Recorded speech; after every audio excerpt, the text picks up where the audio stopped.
میں ایک بند عاصی ہوں، خطا کار ہوں مولا۔ حضرت ابو ہریرہ رضی اللہ تعالیٰ عنہ کہتے ہیں کہ ایک دن رسول کریم صلی اللہ علیہ وسلم سے پوچھا گیا کہ کون شخص زیادہ معزز اور مکرم ہے؟ ای الناس اکرم؟ تو آپ علیہ الصلوۃ والسلام نے فرمایا اکرمہم عند اللہ، کہ اللہ کے نزدیک لوگوں میں سب سے زیادہ معزز اور مکرم وہ شخص ہے جو سب سے زیادہ پرہیزگار اور متقی ہو۔ صحابہ نے عرض کیا کہ آپ سے ہمارے سوال کا مطلب یہ نہیں۔ آپ علیہ السلام نے فرمایا انسانوں میں سب سے زیادہ شریف اور بزرگ حضرت یوسف علیہ السلام ہے، جو خدا کی نبی کے بیٹے، خدا کی نبی کے پوتے اور خدا کے دوست حضرت ابراہیم علیہ السلام کے پڑپوتے ہیں۔ صحابہ نے عرض کیا کہ آپ سے ہمارا سوال کا یہ مطلب نہیں ہے۔ آپ علیہ السلام نے فرمایا تو کیا تم عربوں کے خاندانی شرافت اور ذات اور حسب کی اعلیٰ خصوصیات کے اعتبار سے پوچھ رہے ہو؟ صحابہ نے عرض کیا کہ ہاں، ہمارے سوال کا مطلب یہی ہے۔ تو نبی علیہ السلام نے فرمایا کہ سنو، تم میں سے جو لوگ زمانہ جاہلیت میں سب سے بہتر تھے وہی اسلام میں سب سے بہتر ہے، جبکہ وہ فقیہ ہو۔ یعنی زمانہ جاہلیت میں جن لوگوں میں اعلیٰ صفات اور امتیازی خصوصیات موجود ہو، مثلا ہمدردی، انصاف پسندی، حق گوئی، شجاعت، سخاوت کی صفات ہو، تو اسلام ان صفات کو توڑتا نہیں ہے۔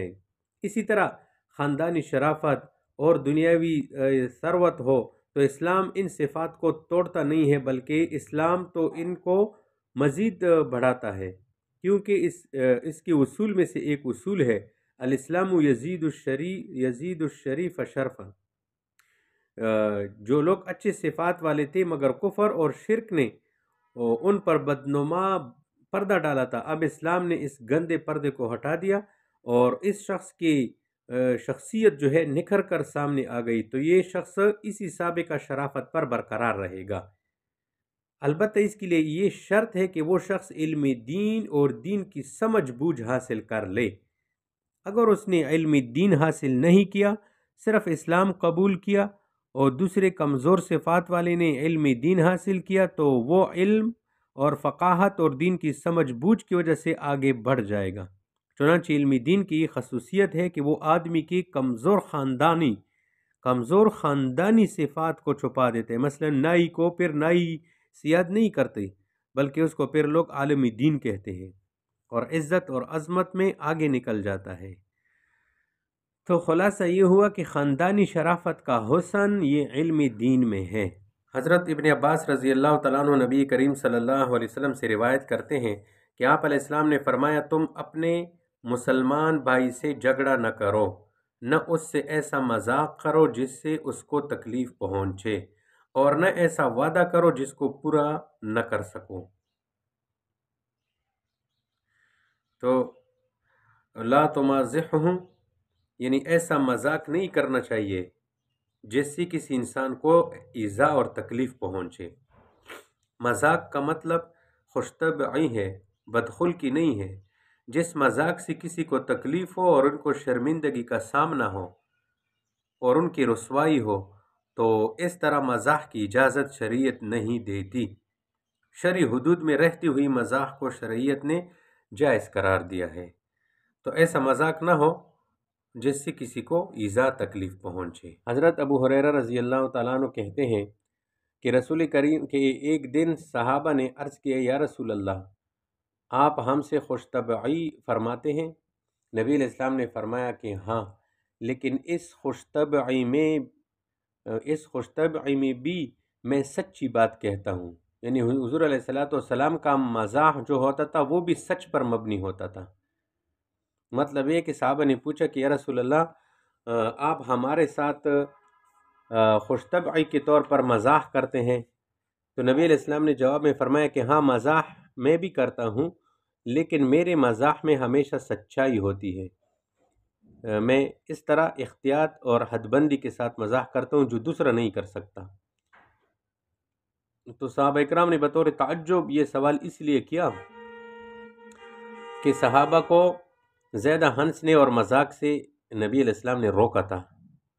اب آنے والے جو اور حدیثیں ہیں اس میں آ جائے گا وَلَا تُمَازِحْهُ کے الفاظ بھی ہیں کہ اپنے بھائی سے مذاق نہ کرو۔ ان چیزوں کو دیکھ کر صحابہ نے سوال کیا کہ یا رسول اللہ آپ ہمارے ساتھ مذاق کرتے ہیں؟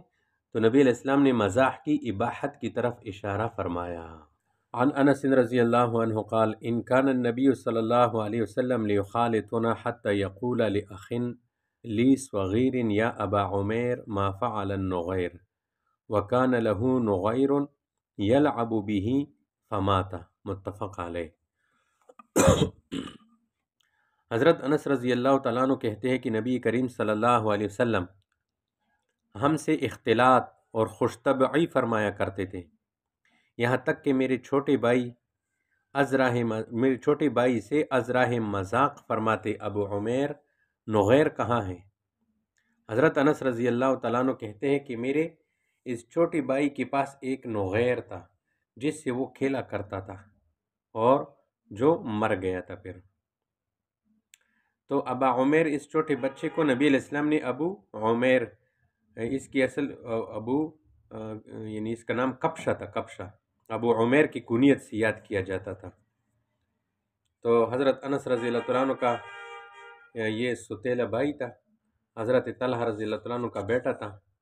اس نے ایک چھوٹا سا پرندہ پال رکھا تھا جس کا نام نغیر تھا، اور یہ چڑیا نما پرندہ تھا جس کو جو ہے بلبل کہتے ہیں۔ باہر کے کوئی بھی تھا، اس طرح چھوٹا پرندہ تھا، مر گیا۔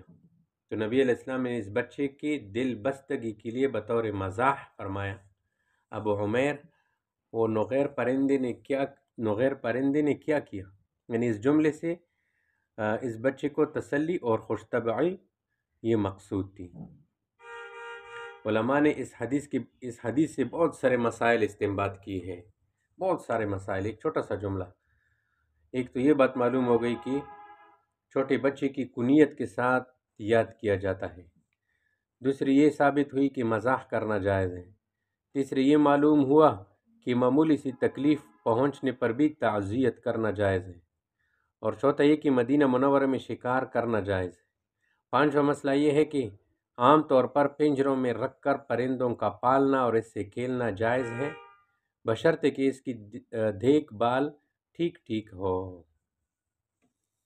تو یہ نبی علیہ السلام کے خوش طبعی کا ایک واقعہ۔ حضرت ابو سعید اور حضرت جابر رضی اللہ تعالیٰ عنہ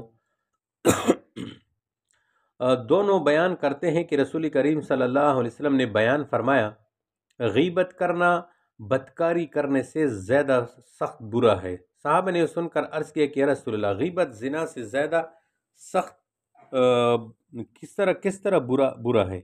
آپ علیہ السلام نے فرمایا اس طرح کہ جب آدمی برائی کرتا ہے یعنی بدکاری کرتا ہے تو توبہ کرتا ہے اور اللہ تعالیٰ اس کی توبہ قبول فرما لیتا ہے، اور ایک روایت میں یہ الفاظ ہے کہ جب وہ توبہ کرتا ہے تو اللہ اس کو بخش دیتا ہے، لیکن غیبت کرنے والے کو اللہ تعالیٰ نہیں بخشتا جب تک کہ اس کو وہ شخص معاف نہ کر دے جس کی اس نے غیبت کی ہے۔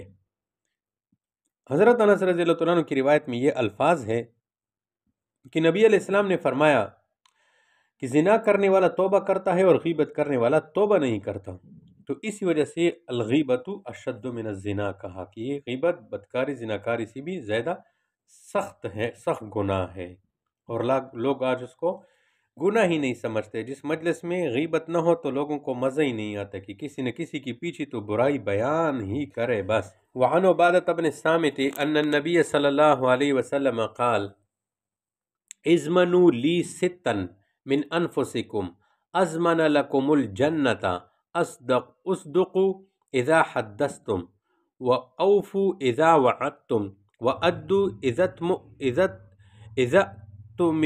اذا تمنتم واحفظوا فروجکم وغضوا ابصارکم وکفوا ایدیکم۔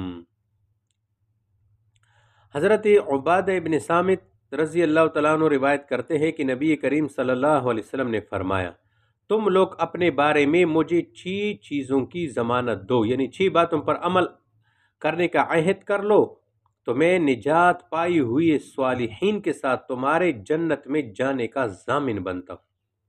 نمبر 1، جب بھی بولو تو سچ بولو، وعدہ کرو تو پورا کرو.